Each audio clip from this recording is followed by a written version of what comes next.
김정재 국민의힘 의원, 김종민 민주당 의원 이렇게 두 분 모시고 이야기 나누겠습니다. 어서 오십시오. 네, 안녕하세요. 반갑습니다. 일반 직장인 같으면 한 달 반째 일 안 하면 월급 안 나오는데. 저 일합니다. 아, 일은 하고 예, 계시죠? 예. 네. 엄청 상임위가 안 바빠요. 돌아가고 있을 네, 뿐이죠. 네, 네. 국민들은 그렇게 안 보여서. 자, 오늘 국회의장 주재로 양당 원내대표 회동이 있었고 원칙은 공감했어요. 재헌절 전에는 원구성 마무리하자. 근데 뭐 여전히 사개특위 뭐 그대로입니다. 어떻게 합니까, 이 문제? 사실 원구성은 간단한 겁니다. 지금 18개 상임인데 11대 7로 지금 나눠져 있고요. 그러니까 법사위원장을 국민의힘이 갖고 나머지를 충분히 합리적으로 이미 다 나눠져 있는 걸로 알고 있습니다. 그런데 지금 민주당에서 사개특위 이걸 계속 주장을 하다 보니 이걸 해달라 이러니까 지금 안 되고 있는 거고, 지난번에 다 아시다시피 7월 초에 의장단 구성을 하면서 상임위원장 구성을 하자 그러면서 국민의힘에서는 더 이상 사개특위는 하지 말자라고 얘기를 했었고, 그 조건의 하에 의장단 구성을 했는데 역시나 믿는 도끼에 완전히 발등이 찍힌 듯한 느낌입니다. 그래서 지금 원구성이 안 되고 있으니까 국회도 사실 이제 낯뜨겁고 부끄럽고요. 이래서 이제 재헌절날 국회 그 로텐도홀에서 저희가 행사를 하는데 원구성이 안 되면, 그러니까 물론 의장님이 계셔서 가능하긴 하겠지만 네. 좀 부끄러운 처지가 될 것 같아요. 국민한테 면목이 없습니다. 조속히 되었으면 좋겠습니다. 사개특위 빼고 일단 18개 상임위 또 구성하자 주장이에요? 안 되는 이유가 뭔가요? 설명 좀 해주시죠. 이제 사개특위 문제가요. 이제 그 여야 간의 원내대표 간에 합의를 했던 사항이거든요. 물론 합의를 파기했지만 그 다른 거 합의 파기한 거는 그렇다고 쳐도 이 합의를 해서 그 민주당이 그 과반 의석인 국회에서 통과가 됐어요. 사개특위 구성안이. 그 법으로 본회의 의결이 된 겁니다. 그래서 자기들이 원래 합의도 했던 거고 의결된 거니 이거를 안 한다는 거는 사개특위 자체가 문제가 아니고 기본적으로 신의가 완전히 깨져버리는 거니까, 앞으로 그러면 여야 간에 협상을 할 때 약속하고 회담하고 무슨 보장을 가지고 하냐. 네. 이게 이제 그 박홍근 대표의 얘기인데 저는 일리가 있다고 봐요. 그래서 저는 권성동 대표가 뭐 지금 이게 제가 보기엔 뭐 이번 주 안으로 며칠 안에는 합의가 될 거라고 봅니다. 그러니까 사개특위를 하지 말자. 이거는 박홍근 대표가 절대 양보를 안 할 거고, 그거는 앞으로 원내대표 간의 회담을 믿을 수 없는 회담으로 만들어 버리는 거기 때문에 안 될 거고, 아마 이제 여야 동수로 하자, 위원장을 국민의힘에 달라, 뭐 이 두 가지를 같이 요구를 하고 있어요 지금. 근데 그 중에 둘 중에 하나 정도는 뭐 합의가 돼서 저는 이번 주 안으로 뭐 정리가 될 것 같아요. 저는 저희 이제 의총 때 이 문제를 다룰 때 권성동 원내대표께서 사실은 의원님들이 반대를 많이 했습니다. 그런데 설득을 했어요, 저희를. 민주당을 한번 믿어보자. 선의의 정치를 한번 기대해보자.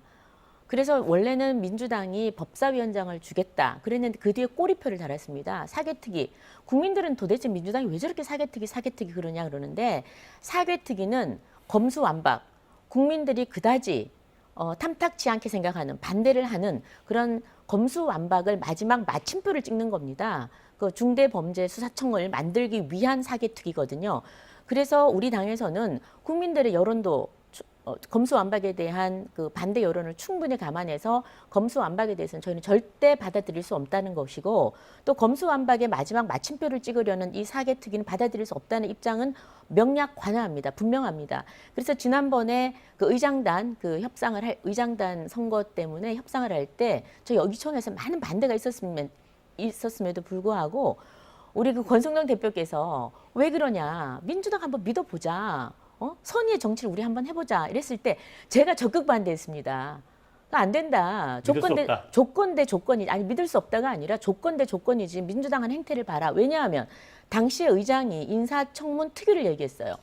특위를 얘기한다는 거는 상임위를 구성할 뜻이 없다는 거거든요. 그래서 저는 의장단 선거와 법사위원장 선거를 맞교환하자라고 처음에 계속 딜을 했었어요. 그럼 이게 이루어져야지. 왜 우리가 양보하고 의장단만 선출해 주느냐. 이건 잘못된 거다라고 했음에도 불구하고 권성동 대표께서 그때 민생 얘기를 하셨어요. 민생을 이렇게 내버려 둘 수는 없다. 그리고 국회는 분명히 민주당이 절대 다수의 야당입니다. 그래서 파워가 엄청나죠. 힘 자랑하는 겁니다, 지금. 그래서 뭐 꽁도 먹고 알도 먹고 뭐 배가 터지려는지 다 먹으려는 거예요, 지금 본인들께서. 그래서 저는 이제는 좀 나눴으면 좋겠다. 그리고 우리 그 국민의힘의 그 선의를 좀 받아들여서 적어도 법사위원장 빨리 상임위원장 빨리 그 원구성을 해서 더 이상 사개특위에 대해서는 지금 안 되니까 그건 좀 놔두고요.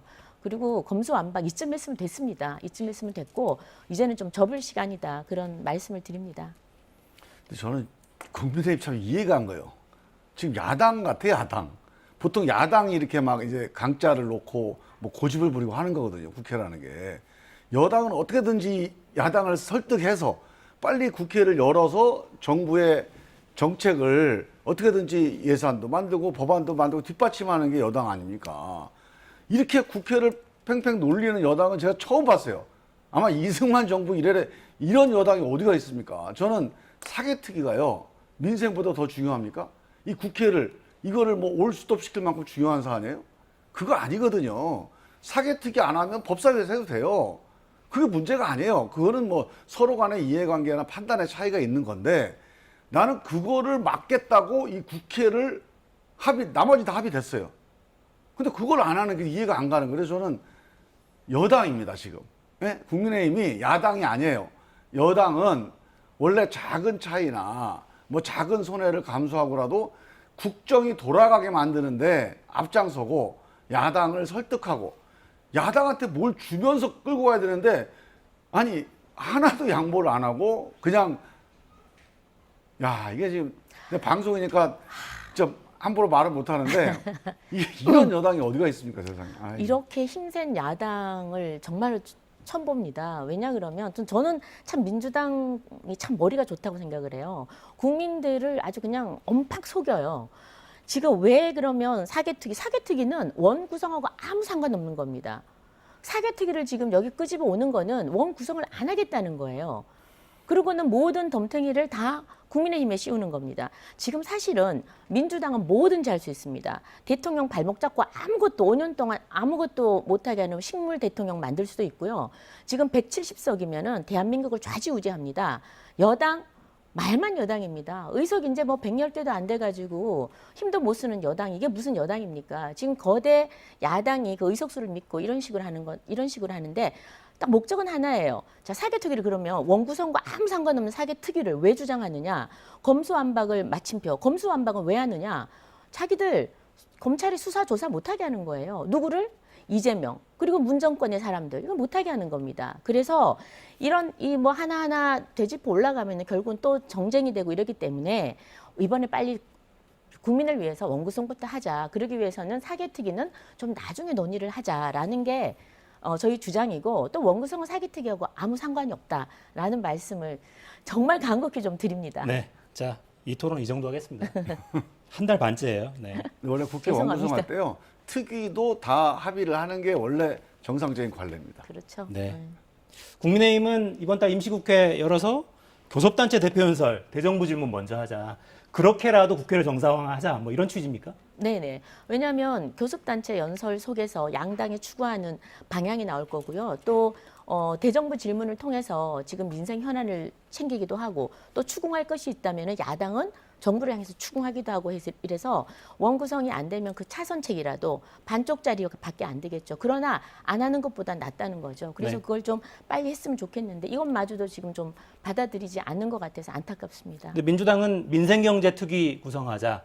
인사청문회도 해야 되니까 인사청문회도 상임위 배분이 안 되면 특위라도 구성해야 될 것 아니냐, 이런 주장 하시던데요? 상임위 구성해서 늦어지면 그렇게라도 빨리 해야 된다는 거고요. 지금 이렇게 국회가 놀고 있을 상황이 아니에요, 지금. 이게 그 경제 민생 상황이라는 게 엄청 심각해지고 있거든요.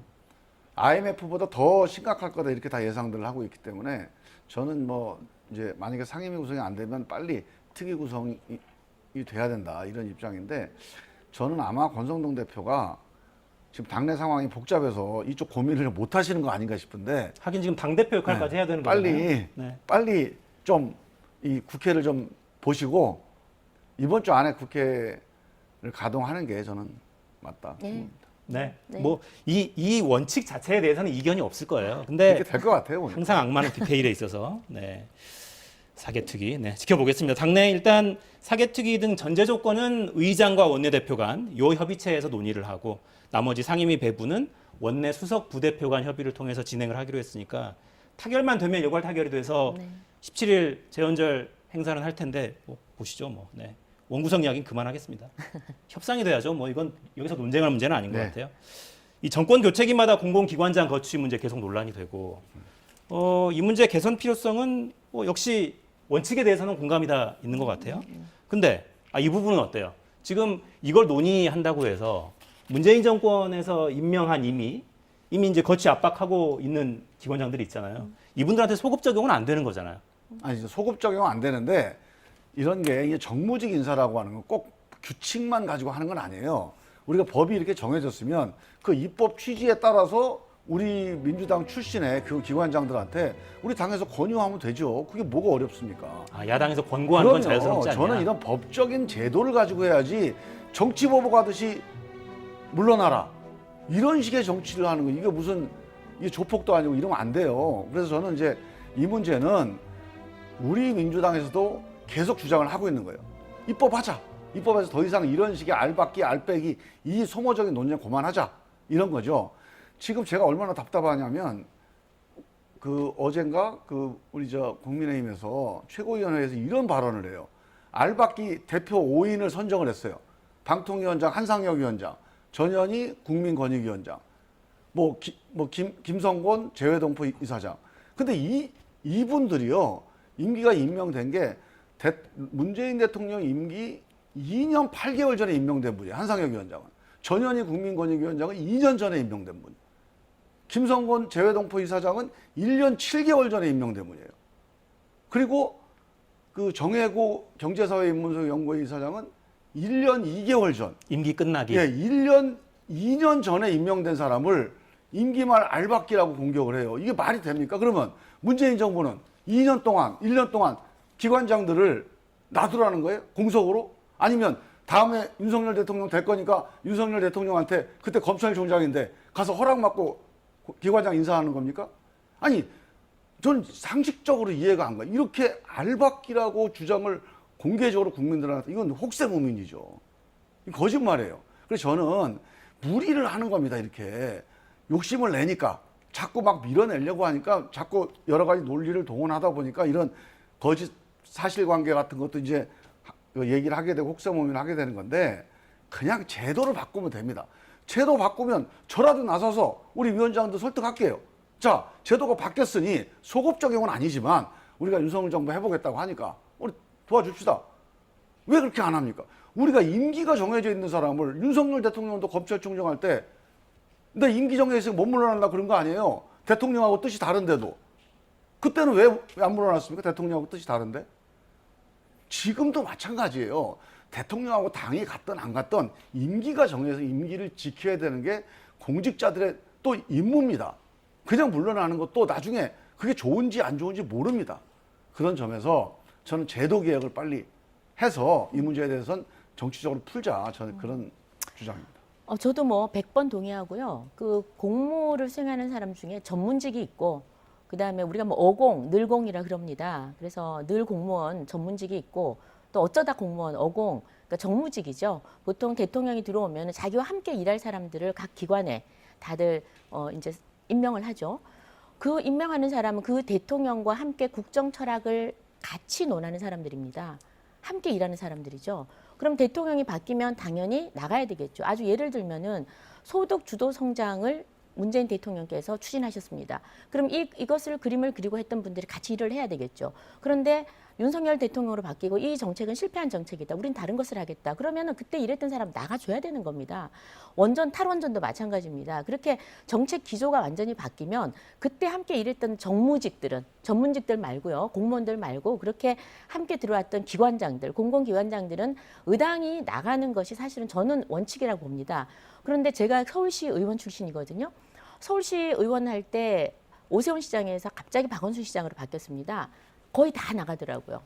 그냥 나가라 소리를 안 해도 사표 내고 나갔습니다. 박원순 시장이 그 룸을 가지고 본인과 함께 일할 사람을 임명할 수 있도록. 저는 이게 어떻게 생각하면 그냥 세상 돌아가는 상식이고 염치 있는 일이고 양심적인 일이라 생각을 하는데 어느 날부터 국가기관에는 어떤 정부든지 마찬가지인 것 같아요. 그냥 눌러 앉는 거예요. 그러니까 다음 정부가 들어와서 뜻이 다른 사람들하고 이야기를 못 하는 겁니다. 이야기를 할 수가 없죠. 완전히 뜻이 다른 사람들이 앉아 있으니 마음 놓고 자기 정책을 펼칠 수도 없는 거죠.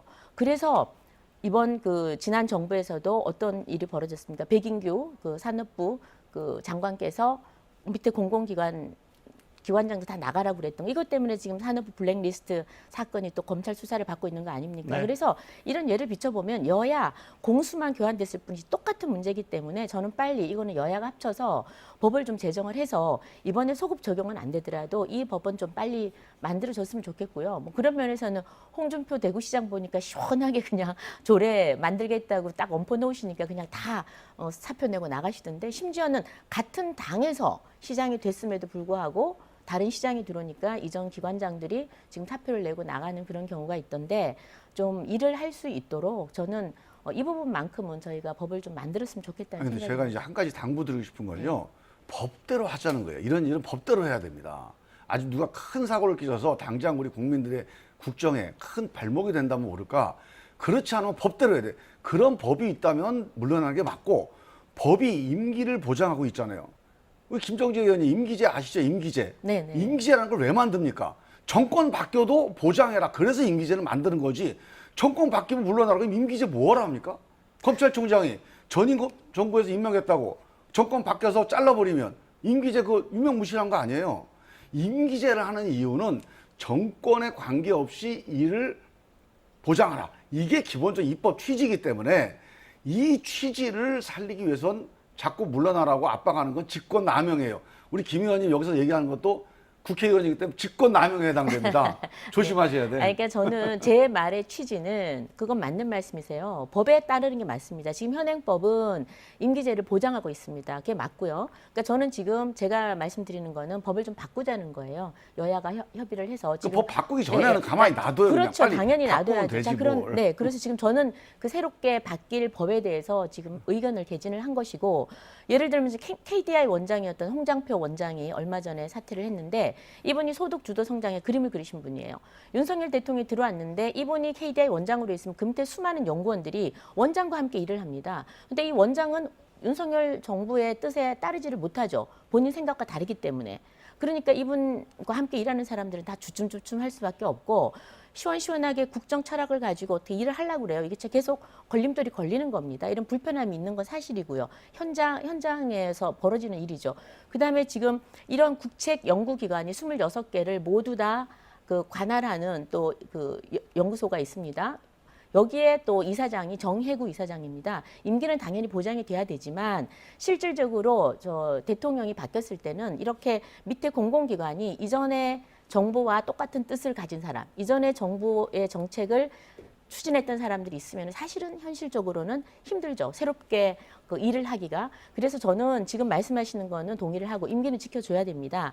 그러나 앞으로 향후에 우리가 이 법은 한번 손질을 해서 어떤 정부가 들어서더라도 호흡을 맞춰서 일할 수 있도록 해주자라는 게 제 말입니다. 네. 오해 제가 없으시길. 한 가지만 말씀을 드리면요. 저는 대통령이나 정당이 어떤 그 선거에서 승리를 해서 그걸 관철시키기 위해서 권한을 법으로 부여한 게 있어요. 그 장관 임명하는 거. 예? 그다음에 뭐 공직자들도 대통령이 임명권이 있잖아요. 그 권한 범위 내에서 일을 해야 돼요. 법으로 이 사람은 임기를 보장하라고 법을 만들어 놓은 건 이유가 있는 겁니다. 당장 예를 들어서 KDI 원장이나 경제인문사연구소 연구하는데 이 연구원 법에 따르면 연구는 정부나 정치적 편향 관계없이 자율적으로 하도록 딱 명시가 돼 있어요. 우리가 그 법을 지켜야 됩니다. 그래서 정권에 따라서 이 이사장이라든지 원장이 왔다 갔다 하고 그런 걸 하지 말아야 되고 그리고 또 정부에서 임명할 때도 이거는 우리 말 잘 듣는 사람 임명하지 말고 기본적으로 연구를 잘할 수 있는 사람을 임명을 해야 맞아요. 그게 임기제의 본래 취지입니다. 근데 김정재 의원님이 만약에 이거 뭐 KDI는 안 된다. 그러면 KDI는 이런 식의 임기제가 아니고 대통령 임기와 맞도록 법을 바꾸는 노력을 하시는 게 정상이에요. 그래서 현재 임기제로 돼 있는 것은 대통령 눈치 보지 말고 임기 동안에 소신껏 일해라. 이게 법이 명령한 건데 법보다 대통령이 셉니까? 여당이 세요? 법이 센 거예요.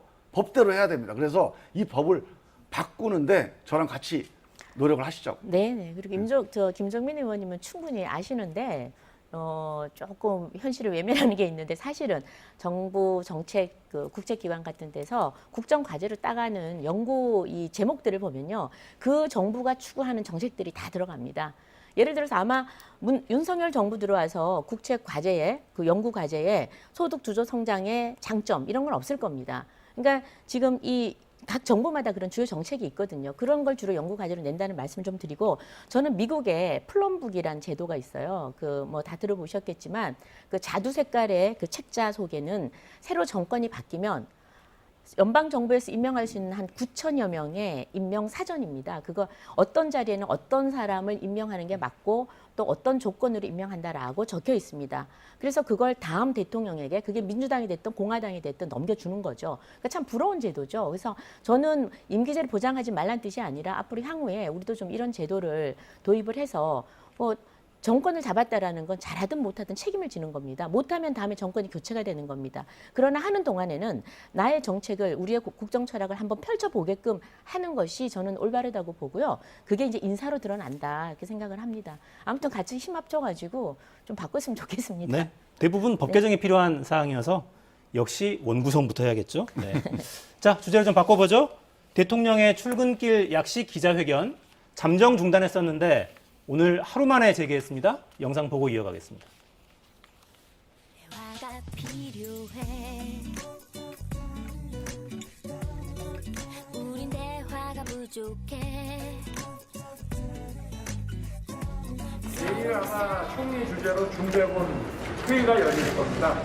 거기서 뭐 기본적인 방침을 내일 발표할 겁니다. 지금 경제 상황이 많이 어렵습니다. 제일 중요한 거는 서민들의 그 인생이 경제 위기로 좀 타격을 받지 않도록 해야 되는 거니까. 내일도 하실 거예요? 뭐 이거야 하나 안 되겠어요. 여러분들도 괜찮아요. 요 앞에다가 며칠 있다가 칩시다.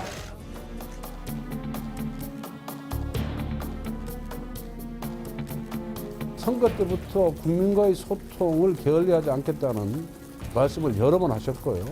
그런 국민과의 소통의 그런 수단으로 도어 스태핑을 선택을 하신 겁니다. 하루 만에 뒤집을 것이면 굳이 잠정 중단을 발표할 이유는 없었습니다.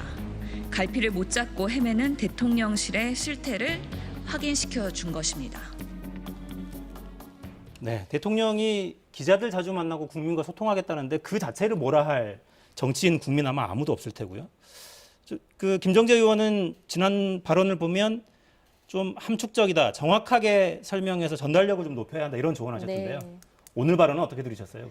오늘 발언은 조마조마했습니다. 갑자기 하셔가지고 제가 보니까 이게 계획된 게 아니고 네. 계획된 게 아니고 이제 출근길에 들어가시다가 도어스태핑이라기보다는 출근길에 지나가는데 기자들이 큰 소리로 물어보니까 차마 그냥 지나가지 못하셔서 또 뭐 친절한 대통령이신 것 같아요. 거기서 또 얘기를 하신 것 같아요. 근데 뭐 윤 대통령 어떻게 스타일인 것 같아요. 참모들이 이렇게 하라 저렇게 하라 물론 당연히 얘기를 하겠죠. 그러나 직접 물어오니까 또 그 자리에서 대답을 한 것 같습니다. 그래서 통상은 그 도어스태핑 할 때는 한 1m 정도를 두고 가까이서 하는데 오늘은 네. 그냥 한 5m 정도 뒀다 그러는데 저는 그럼에도 불구하고 뭐 오늘은 좀 편안히 오늘 굉장히 따뜻한 느낌이 들었습니다. 그래서 오늘은 뭐 잘하셨다고 생각이 드는데 그럼에도 불구하고 또 어제 말이 많았지 않습니까? 이게 뭐 지지율이 떨어지니까 저렇게 한 거다 그랬는데 그렇죠. 아마 메시지 관리 차원 아니냐 네네 이런 그랬는데 해석들이 아마 분분했죠. 그게 아니라는 걸 오늘 이걸로 보여줬는데 보여주기 위해서 하신 건 같지는 않고 그냥 계획이 없었는데 물으니까 대답을 적절히 하신 것 같습니다. 네. 자, 저희 그래픽 만들어 놓은 걸 좀 잠깐 보고 이야기를 나눌까요? 이게 자꾸 논란이 되는데 원인이 뭐라고 생각하십니까? 라고 여론조사를 해봤더니 답변 준비가 부족해서 그렇다라는 답변이 거의 절반이에요. 47%. 대통령의 격이 없고 솔직한 모습 때문이다. 이게 24%고요. 내부 소통 혼선을 지적하는 국민들도 적지 않습니다. 14%가 돼요. 김종민 의원님은 조언을 좀 주세요. 어떻게 하면 좋겠습니까? 이 자체를 하지 말라고 할 건 아니잖아요. 아니 이거를 뭐 안 할 건 아니죠.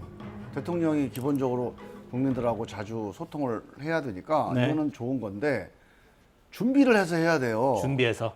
이 대통령께서 한마디 한마디 하는 게 다 국민들한테 스트레스입니다, 지금. 그러니까 대표적으로 우리나라 국민들이 싫어하는 게 남 탓하는 거 아닙니까? 전임 정부가 좀 잘못한 게 있다고 치자고요. 그래서 정권 바꾼 거 아니에요. 그래서 지금 대통령 하잖아요. 대통령 하고 싶은 대로 다 한동훈 장관 임명하고 다 김건희 여사도 마드리드 데리고 가고 다 하잖아요. 그 마음대로 권한을 줬으면 그러면 내가 어떻게 잘할지 앞으로 어떻게 할지 이런 얘기를 해줘야 국민들이 표 찍은 맛이 나는 거지. 아니 표 찍어놓고 지금 대통령 하고 있는데 아 이거 옛날 정권 때문에 잘못했다. 뭐 옛날에 그 장관 중에서 잘된 사람 누가 있냐. 아니 저는 이해가 안 갑니다. 책임 있는 자세가 아니에요. 그래서 저는 이런 얘기 몇 번 하시다 보니까 국민들이 이게 약간 스트레스를 받은 겁니다. 그래서 도어 스태핑은 계속 하시되 준비해서 하시고 일단 기본적으로 마음가짐을 좀 바꿔야 됩니다. 제가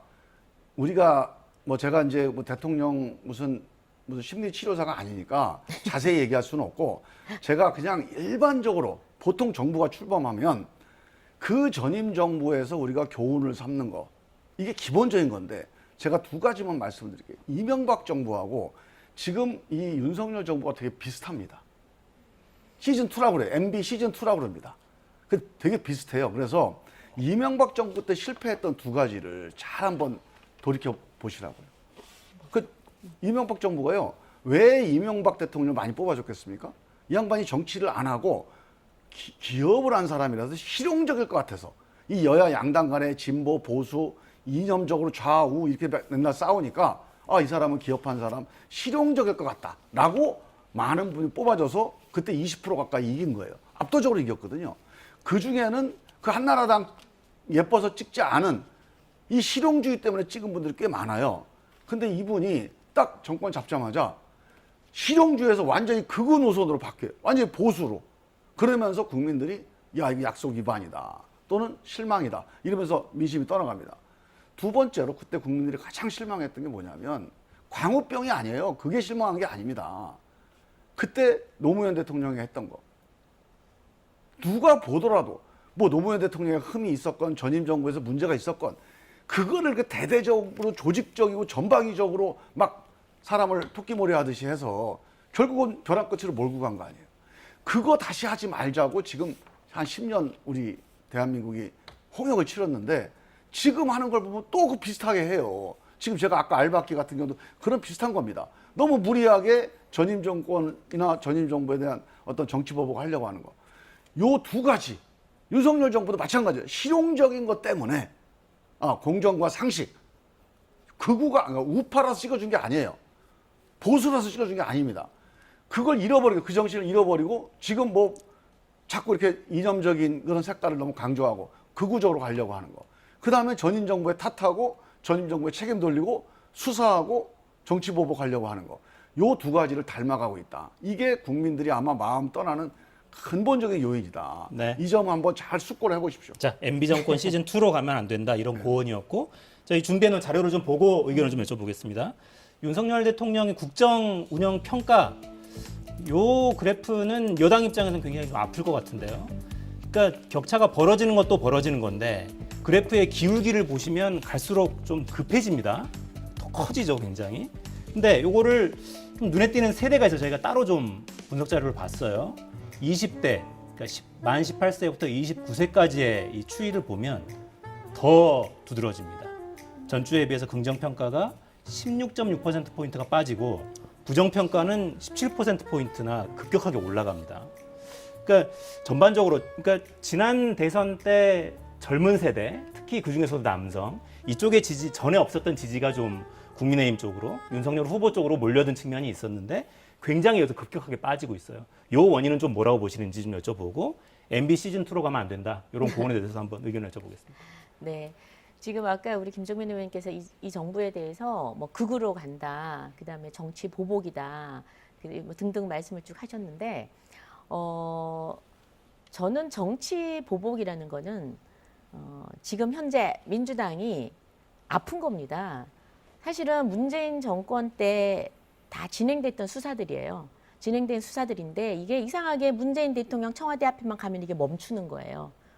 그리고 멈추고 그다음에 다 뭐 기소했던 검사들 다 해체 공중분해시키고 그다음에 친문재인 정권 검사들 넣어서 수사 중단시키고 그랬던 비정상을 지금 정상으로 돌려서 수사를 하는 겁니다. 밝힐 건 밝혀야죠. 이거는 뭐 적폐수사가 아니에요. 적폐수사 전문가는 문재인 정권이에요. 근데 지금 적폐수사를 하자는 것이 아니라 적어도 지금까지 진행되어 오다가 중단되었던 수사는 마무리를 해야죠. 그래서 대장동 사건이나 지금 또 다른 이재명 관련된 사건들이 이재명 의원 관련된 지금 사건들이 많습니다. 그것도 당연히 해야 되고요. 그다음에 서해 피격 공무원 사건 너무나 억울하지 않습니까? 그냥 죽은 것도 북한군에 의해서 시신이 불태워진 것도 억울한데 내가 월북했다는 낙인까지 찍힌다 그러면은 이거 억울해서 못 사는 거죠. 이런 억울한 국민이 한 명이라도 있다 그러면은 그것도 정부의 정보 조작에서 됐다 그러면 반드시 정부는 밝혀야 되겠죠. 이런 걸 가지고 지금 무슨 보복을 한다 아니면 조작 정치를 한다 이러는데 그러면 낱낱이 밝히면 되는 겁니다. 이건 보복이 아니고 진상을 밝혀야 될 사건이라고 저는 말씀을 드리고 싶고요. 지금 윤석열 정부가 지지율이 빠지고 있는 것이 다 나왔습니다. 인사 문제 그리고 또 우리 당 안의 내홍 문제들. 그러니까 왜냐하면 국민들은 싸우고 갈등하고 이런 걸 싫어하거든요. 지금 너무나 민생이 힘든데 니네 지금 그럴 시간이 어디 있느냐. 이래서 지금 분노해서 20대도 빠지고 60대, 70대까지도 빠지고 국민의힘 지지층까지도 지금 빠지고 있습니다. 굉장히 아픈 대목입니다. 그러나 기왕 저희가 못해서 맞을 매라면 당연히 맞아야 되고 빨리 맞는 게 좋겠죠. 빨리 맞고 제대로 다시 봉합해서 다시 국민을 위해서 일을 하는 게 저는 중요하다고 보고요. 저는 20대가 이렇게 빠지는 것은 처음에 지지를 했던 이유는 어떤 분들은 뭐 이준석 효과 때문이다라고 하는데 저는 그거는 아주 그렇게 큰 비율이라고 보지 않습니다. 저는 20대가 국민의힘을 자기들이 생전 지지하지 않았던 보수층을 지지했던 이유는 문 정권에 대해서 실망했기 때문입니다. 왜냐하면 일자리, 부동산이죠. 대기업 계속 뭐 때리니까 대기업에서 일자리 주지 않고 그다음에 갑자기 최저임금 갑작스레 올리니까 알바자리조차도 없어지고 그다음 부동산 그럼 뭐 더 이상 말 안 해도 되겠죠. 연끌까지 해가면서 부동산 투자도 하고 그다음에 이제 또 주식 투자도 했죠. 20대가 30대가 굉장히 불안한 겁니다. 그리고 특히나 조국 같은 사태를 통해 가지고 정의도 사라졌다. 그래서 돌아선 겁니다. 그래서 돌아섰는데 윤석열 정부에 대한 기대가 얼마나 크겠습니까? 정말 기대하고 어떻게 해서 우리에게 희망을 줄까? 어떻게 희망의 사다리를 이어줄까? 기대가 컸던 겁니다. 그러나 지금 2달 동안 눈에 띄는 그런 어떤 정책이나 본인들이 희망했던 게 드러나지 않으니까 지금 등을 돌린다고 저는 생각을 하고요. 다시 그러면은 지지율을 회복하려고 그러면 제대로 일을 하는 겁니다. 일을 해서 어떻게 젊은이들이 좌절하고 그때 우리 당을 지지했던 이유가 뭔가를 다시 한번 각인을 하고 정책을 제대로 된 정책을 내고 성과를 낼 때만이 오는 것이지 다른 쇼를 한다든지 파퓰리즘을 한다든지 이런 건 저는 적절하지 않고요. 네. 진정성 있게 일로서 승부를 걸어야 된다 네. 생각을 합니다. 저희 만들어 놓은 그래픽 중에 정당 지지도 그래픽을 한번 좀 볼까요? 그러니까 여당 지지도 대통령 지지율이 이렇게 빠지면 반사이익으로라도 민주당 지지율이 좀 올라가야 될 것 같은데 이상하게 같이 빠져요. 김종민 의원님, 이건 왜 이렇다고 보십니까? 지금 우리 민주당이 이제 국민 기대에 부응을 못하고 있는 거죠. 그래서 저는 이제 이 지난번 대선이 역대 비호감 선거다 그래서 한쪽이 빠져도 또 다른 쪽이 확실하게 뭔가 우위를 점하지 못하는 상황, 뭐 이런 것들이 이제 이 비호감 시즌 2 양상 같은 것이 이제 우리 민주당의 하나의 지금 큰 숙제입니다, 지금. 그래서 이번 전당대회를 계기로 해서 또 뭐 전당대회만 가지고는 안 될 것 같고 저는 올해 한 연말까지 민주당이 근본적인 반성과 성찰의 시간을 가져야 된다고 봐요. 뭔가 새롭게 아주 뿌리부터 우리 대선, 지방선거, 그다음에 이재명 후보를 시작으로 해서 그다음에 그 전에 친문 민주당, 또 586 민주당 이 한 20, 30년 민주당 정치 전반에 대한 근본적인 반성을 통해서 민주당이 정말 한번 바뀌어보겠다. 정말 새로운 당이구나. 재창당하는구나. 이런 느낌 정도가 안 가면 네. 제가 보기에는 이거 쉬운 일이 아니다. 그런 생각이 들고 저는 윤석열 정부는 지금 한 2달 하는 거 보니까 어려울 것 같아요. 예를 들면 아까 제가 젊은 20, 30대 우리 김정재 의원님은 좀 약간은 좀 가볍게 생각하시는데 제가 얼마 전에 제가 논산 아닙니까? 논산에 이제 군대 오는 친구들 얘기를 잠깐 들어봤는데 200만 원 월급 주겠다고 그랬잖아요. 군대 가면. 근데 이 젊은 친구들이 그걸 철사까지 다 믿고 표를 찍은 거예요. 그래서 현재 군대에 있는 우리 군인들 중에 젊은이들 중에는 생활이 어려운 친구들은 200만 원 월급 받으면 얼마 쓰고 또 얼마 절약해서 나갈 때 한 2천만 원 정도 목돈을 가지고 나가서 어떻게 자기 이유를 좀 해봐야겠다. 이런 꿈을 키운 거예요. 그래서 윤석열을 찍은 겁니다. 근데 그거를 이렇게 딱 씻어버리니까 정말 제가 보기엔 야, 이게 심각한 거다. 그러니까 저는 이런 문제들에 대해서 상당히 진지하게 고민하고 사과하고 돌이키고 하다못해 그 200만 원 안 되면 한 100만 원이라도 어떻게 줄 국리를 하고 150만 원이라도 줄 국리를 하는 노력을 한다든가 이런 노력을 해야 되는데 대통령 되고 나서 너무 쉬워요. 쉽게 가고 권력도 그냥 쉽게 써요. 근데 이렇게 권력을 남용하고 또 쉽게 가면 저는 그게 다 책임으로 돌아온다. 알겠습니다. 검찰총장 때보다 권력이 좀 세잖아요. 책임도 더 셉니다. 그렇죠. 훨씬 세요. 어찌됐건 국정에 무한 책임은 대통령이니까요. 그럼요. 여당이 갖고 있고. 요 질문을 마지막으로 짧게 답변을 듣고 마무리할게요. 재창당 수준의 어떤 반성, 네. 그런 변화가 있어야 된다고 하셨는데 지금 대표 선거 국면을 보면 어대명 이야기가 너무 많이 나와서 이재명 대표 체제로 그게 가능하겠습니까? 아니면 혹은 이재명 대표 체제로 가야 이게 가능하다고 보십니까? 저는 뭐 이재명 대표 체제로 가면 어렵다고 봐요. 가면 어렵다. 근데 문제는 뭐 그렇다고 대표 한 사람만 민주당에 있는 건 아니잖아요. 나머지 170명 의원들이 있으니까 뭐 이재명 대표 체제로 가는 걸 막는 게 일단 저는 맞다고 보는데 그 의원들 뭐 뜻만 갖고 안 되고 뭐 당원들이 또 뭐 이재명 의원을 대표로 지켜야 된다 그러면 어쩔 수 없는 거잖아요. 저는 그런 상황에서라도 저는 우리가 예상되는 그런 어려움들을 극복할 수 있는 민주당 의원들의 결기와 결단, 근본적인 어떤 변화가 필요하다. 저는 그렇게 봅니다. 알겠습니다. 자, 여기도 마무리하죠. 김종민, 김정재 의원 두 분과 함께했습니다. 감사합니다. 네, 감사합니다.